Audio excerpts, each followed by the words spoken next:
The RGV Entertainment Group, where reality ends and fantasy begins, proudly presents a creative expression dinner theater show, as performed on July 3rd, 2013, at Ringo Civic Pavilion, Brownsville, Texas, our home away from home, featuring members from the following performance group: the Vintage Player, the Timeless Dancer, the Ageless Voices,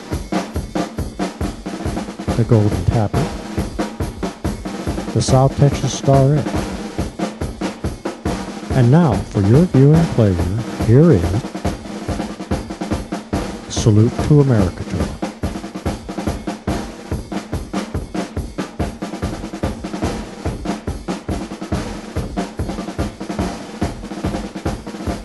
Now, I will be singing, good ladies and honorable gentlemen, based on the program director's wishes, who are about to become very well acquainted with my life and times. And in keeping with her wishes, I shall begin at the beginning. According to the old Tastile calendar, in use at that time, I was born on December 21st, 1734. Or if you prefer January the 1st, 1735, I'll be using the modern one. I was born into a large family and was the third of 12 children. Over time, I eventually found myself the eldest surviving son. Boston was where I was born and grew up. It was in this thriving colonial settlement I was raised in the environment of the extended Hicksborn family. At the age of 13, I left school and became an apprentice to my father. During the process of learning my father's trade, I was afforded the opportunity to know many who were considered Boston society. Those connections, cultivated through my father's apprenticeship, served me well. And I eventually became active in the American Revolution. Now, I put it to you, fellow citizens, with the limited information you currently possess, is there any amongst that you know who I am? Okay, please don't say anything until I go talk to you. Shh. We'll keep the secret.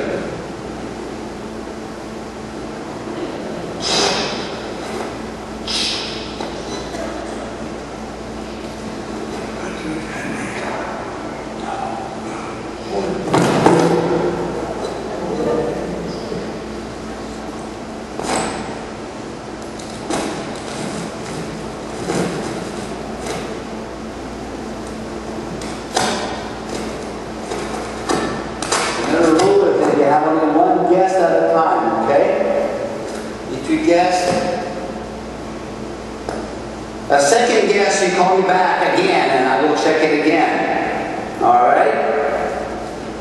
So that everybody can enjoy the guessing game and make it last just like a good steak.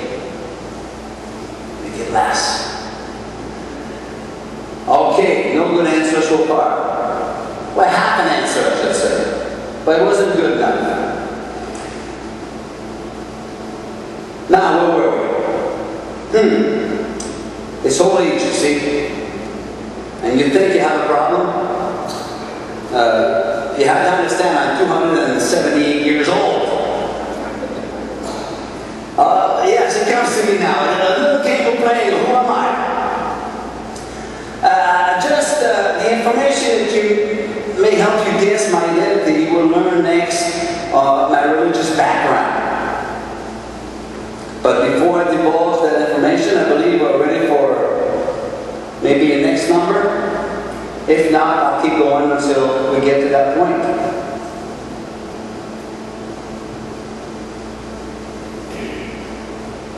I now shall, as promised, tell you about my religious background. Although my father attended Puritan services, I was drawn to the Church of England and eventually began attending the services of the political and provocateur Jonathan Mayhew at the West Church. My father did not approve, as those around Boston could tell you. Over a period of time, our relationship deteriorated to the point my father and I came to blows. Finally, I relented. I returned to my father's church. However, my association with Mayhew continued and we became friends. Even though I continued to attend my father's church, the differences referenced my personal beliefs and selection of companions continued until he died in 1754.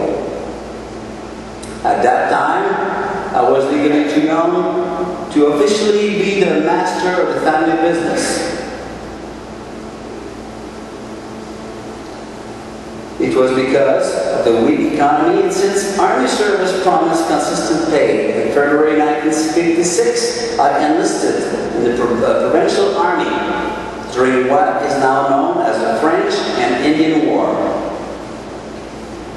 Commissioned as a second lieutenant in the Provincial Artillery Regiment, I spent the summer at Fort William Henry, at the southern end of the Lake George in New York, as part of his elaborate plan for the capture of Fort St. Philip. I did not stay in the Army too long. Returning to Boston, I assumed control of my father's shop under my own name. Well, I presume the opportunity to learn more about what confidential meeting between Betsy and the Committee of Three has come to pass.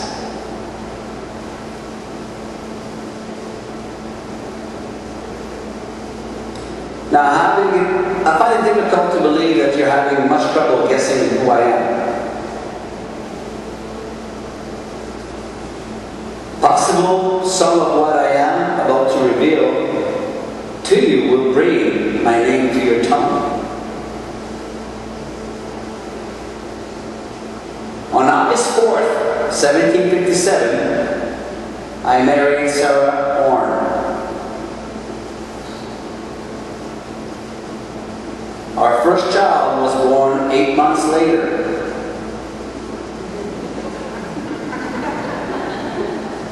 I know, they had the 8 months versus the 9 months, I guess, I don't know. But that's what he says.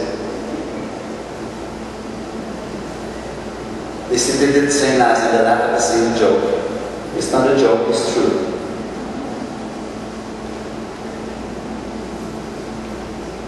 By the end of our childbearing days, Sarah and I had 8 children.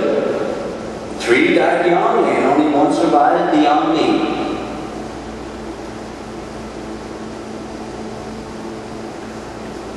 In 1760, I became one of the founding members of the Masonic Lodge of Boston. And we'll leave it at that. Now we're ready for our next number. Are you folks ready?